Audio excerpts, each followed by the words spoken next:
Hi friends, welcome to ராஹிஸ் சமையலறை. இன்றைக்கி நம்ம எல்லாருக்குமே தெரிஞ்ச உருளைக்கிழங்கு ஃப்ரை தான் பார்க்க போகிறோம். இது வந்து தெரியாத பிக்னர்ஸ்க்கு வந்து ரொம்ப ஹெல்ப்ஃபுல்லாக இருக்கும்னு நினைக்கிறேன். பாருங்கள், நான் உருளைக்கிழங்கை வந்து கட் பண்ணி எடுத்துக்கிட்டேன். நம்ம வந்து ஃப்ரை பண்ணும் போது இந்த மாதிரி உருளைக்கிழங்கு எல்லாமே வறுக்கும் போது, எந்த பொரியல் செய்யும் போது நம்ம வந்து இரும்பு பாத்திரத்தில் செஞ்சால் அது ரொம்ப நல்லதுன்னு சொல்லுவாங்க. அட் த சேம் டைம் வந்து எண்ணெயும் கம்மியாக பிடிக்கும். இரும்பு பாத்திரத்தில் நான்ஸ்டிக் மாதிரியே இருக்கும். ட்ரை பண்ணி பாருங்கள்.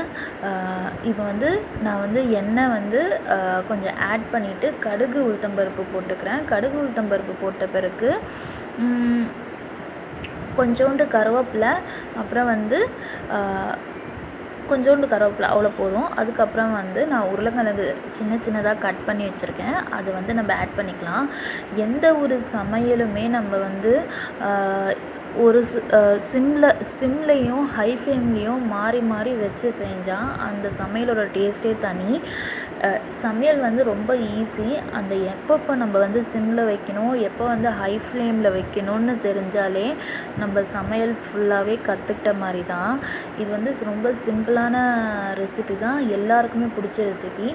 இந்த உருளைக்கிழங்கு நான் ஃப்ரைக்கு நார்மலாக மிளகாத்தூள் நான் ஆட் பண்ணல. இது வீட்டில் அரைச்ச சிக்கன் மிளகா பொடி. இது சிக்கன் ஃப்ரை பண்ணுறதுக்காக நம்ம மிளகா பொடி ஆட் பண்ணுவோம் இல்லையா, ஃப்ரை பண்ணுறதுக்காக மிளகா பொடி ஆட் பண்ணுவோம் இல்லையா, அந்த மிளகா பொடி தான் இது. வீட்லேயே அரைச்ச மிளகா பொடி.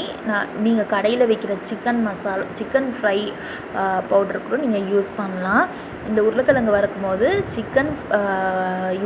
சிக்கன் ஃப்ரை பண்ணுற பவுடர் வந்து யூஸ் பண்ணி பாருங்கள், சூப்பராக இருக்கும்.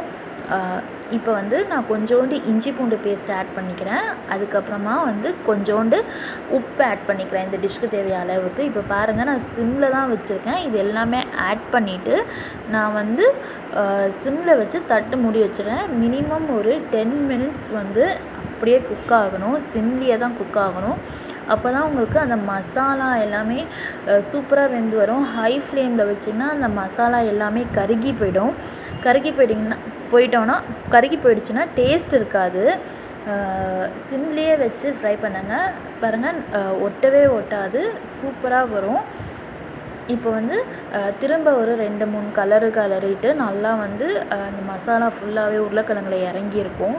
இஞ்சி பூண்டு பேஸ்ட்டும் போட்டு சூப்பராக வறுக்கிறது மாதிரி நல்லா இறங்கியிருக்கும். இப்போ வந்து இந்த ஸ்டேஜில் வந்து கொஞ்சோண்டு நான் வந்து பெருங்காயத்தூள் ஆட் பண்ணிக்கிட்டேன். பெருங்காயம் ஃபுல்லாக வந்து போட்டுட்ட பிறகு கொஞ்சம் திரும்ப வந்து கலரை விட்டு ஒரு 10 மினிட்ஸ் சிம்மில் வச்சு எடுத்தால் போதும். சூப்பரான உருளைக்கிழங்கு ஃப்ரை ரெடி ஆகிடுச்சு.